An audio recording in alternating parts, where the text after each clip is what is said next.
یه زمانی قیافه داشتم الان دیگه ندارم. پول پله داشتم الان دیگه ندارم. فوتبالیست بودم الان دیگه نیستم. نامزد داشتم الان دیگه ندارم. این آخریه بگو. داری جایگزین میکنی؟ جایگزین بخوره تو سرم بابا، همون یه دونه ولی حرف داشتم بس. چی شد؟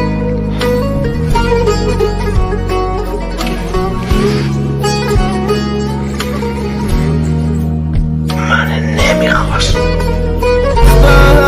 به خدا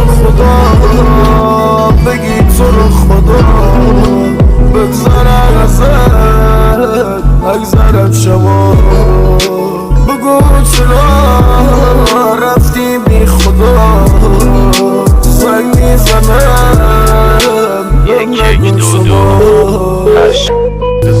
هست از دلم های زنده کشه مرده پرست دلمون سنگی شده خودشم مرده قصد خسته از دلسوزی خسته از این عوالی خسته از فکر کردن خسته از بیقراری فکر کردی من خرم فکر کردی یه رفتی و ما شدی از سرم فکر کردی لجبازی من از تو بدتر نپری دیگه دمترم